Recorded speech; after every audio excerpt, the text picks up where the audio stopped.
Hello mga idol, and for today's video, tuturo natin kung paano nga ba mananalo dito sa high and low sa Go Player.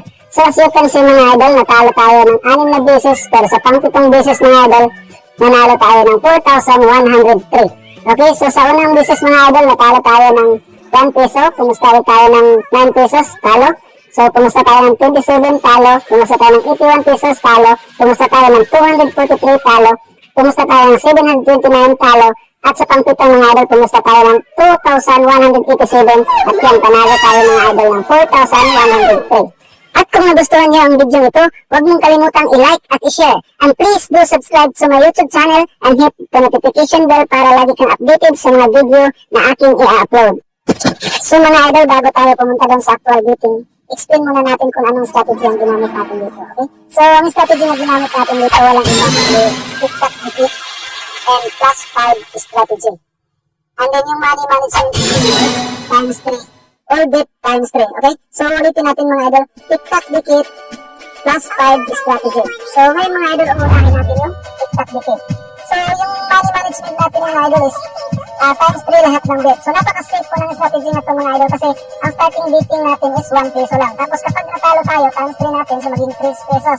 So kapag natalo din, gawin natin 9. So times 3 lahat ng bet hanggang sa makuha natin yung panalo. So kapag ang advantage ng strategy nito mga idol is kapag natalo ka ng 5 beses, 6 na beses or 7 beses.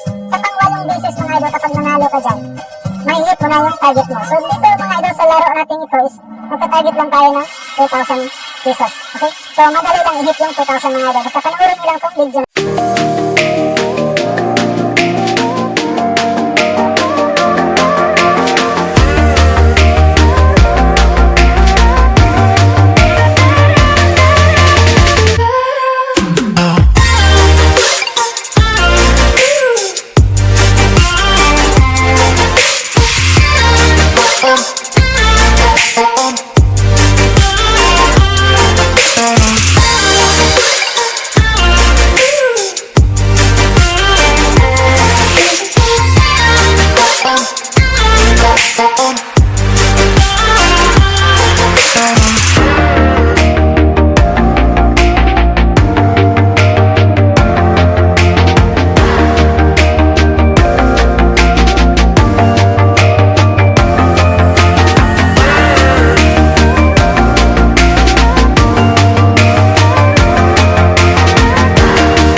oras na paglalaro, kumita kagad tayo na 4,000. So yung 4,000 natin naging 8,247. So not bad mga idol kasi napaka-safe din po ng pera natin kasi nagsimula lang tayo ng 1 peso bet. Okay? So ang strategy na to mga idol, hindi to pwede sa mga taong mainitin. So dapat insaktong disiplina sa sarili. Mga idol ang kailangan dito. So, dapat hindi ka dapat magmadali. Kasi sinasabi ko na mga idol, ang pagbiyaman mga idol is hindi yan minamadali. Pinoproseso po yan mga idol. So, yung may pera ko idol na nakapag-cash out ng 250,000. 10,000 lang yung capital niya pero na-cash out niya is 250,000. Pero hindi po niya nilaro yan ng isang linggo lang. So, isang buwan at almost 2 months po niyang nilaro yung 250,000. Siya po yung tao na talagang mayroong disiplina sa sarili. Okay? Ganun din po yung nilaro niya mga idol. 1 pesos lang din yun. 1 peso lang din yung starting bet niya. Pero doon siya naglalaro sa online sabong. Okay? So, walang imposible talaga mga idol kapag nasa tamang disiplina ka.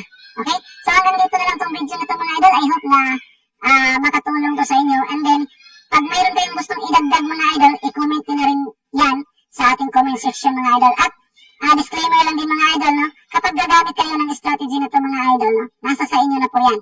Hindi ko po sinasabi na ito yung gamitin nyo. Pero kung may nakuha kayo na idea, pwede nyo rin tong i-add sa idea na